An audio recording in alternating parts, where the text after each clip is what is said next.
Okay, so we've lost a bunch of potters recently, and I realized that I really need to take this time to talk about them. For the last couple of years, Jeff Osgood has got up here and talked about gratitude. That attitude of gratitude having to do with when we're at the conference, the people that make it possible and stuff, and that's great. And I think one of the things we need to be grateful for are these people that came before us. They always say, we stand on the shoulders of giants, and we do. We all learned this from somebody. Even if we studied the ancient sherds, we're learning it from the ancient potters. So let's take some time to honor these ones. This is Mark Rogers. He's been to the Kiln Conference at least a couple times, but he's kind of a quiet, unassuming guy. So a lot of you probably don't know Mark, but him and his wife Kathleen are accomplished replicators, and he learned from Michael Hawley, who is a very famous replicator.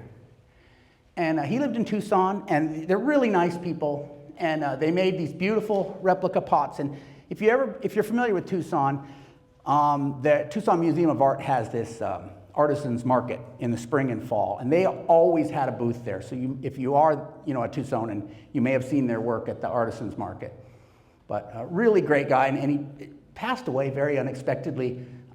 In Tucson, we have these get-togethers where potters, primitive potters, get together maybe once or twice a year, and maybe we just sit at a picnic table in the park and we talk about pottery. Sometimes we get together and fire. And so spring of 2024, maybe like April, we sat there. He was there, and Mats Merman was there, and Roy Vaughn was there. I don't know if he's here today, but he's supposed to come. And we sat there and talked about pottery for 2 hours. And he died just like a month or two later. Just shocking. So it was a big loss.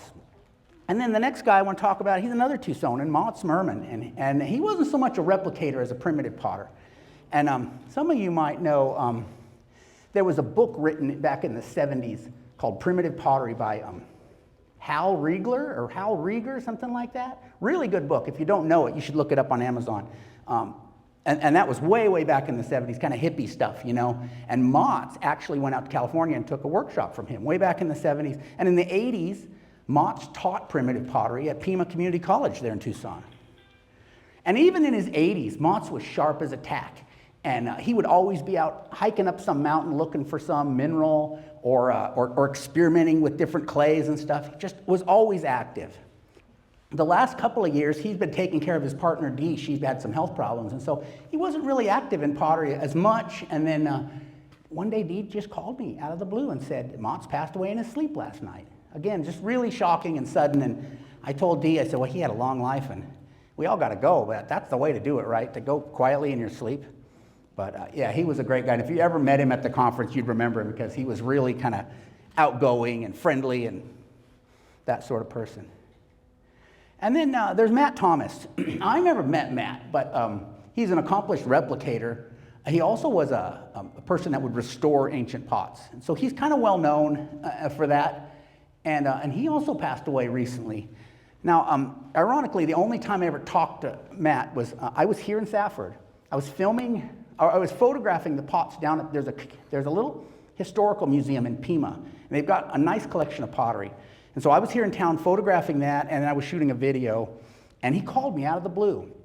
And I pulled over in like the Harbor Freight parking lot, and I must have talked to him for an hour and a half or 2 hours.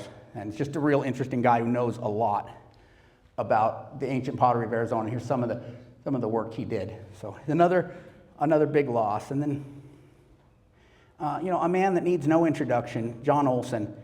And John was also one of these guys. He'd been doing replica stuff since the 70s, and he'd done everything. He was famous for his corrugated, but that wasn't all he'd done. If you talk to him, he'd done polychromes, he'd done black and whites, he'd done it all. And he had advice for everybody. He was always so generous with his advice. I remember I have a Wednesday night Zoom pottery class, and somebody was having problems with something. I think it might have been Wes, and I said, you should call John. And at that time he said, well, I don't know John, will you talk to me? And I said, John's just that kind of guy.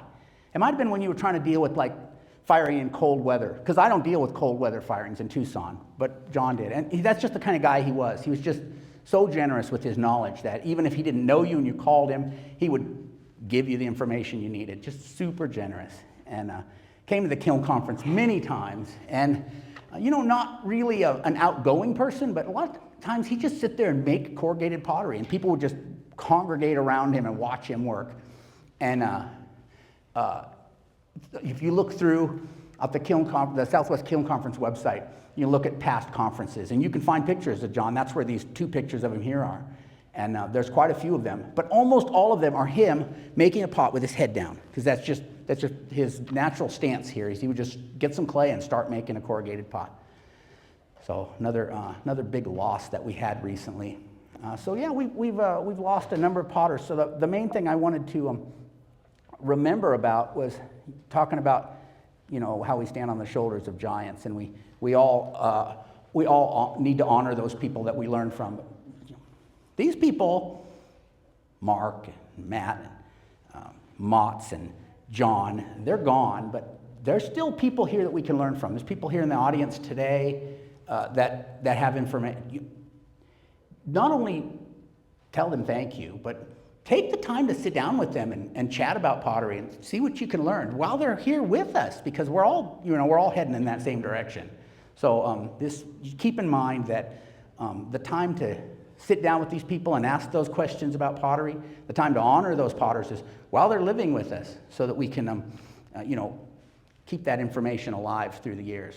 So that's the main thing I wanted to say. Just honor them and to keep them in mind. When you get a chance this weekend, if you're sitting down with a potter and you've got an opportunity to ask questions, or say thank you.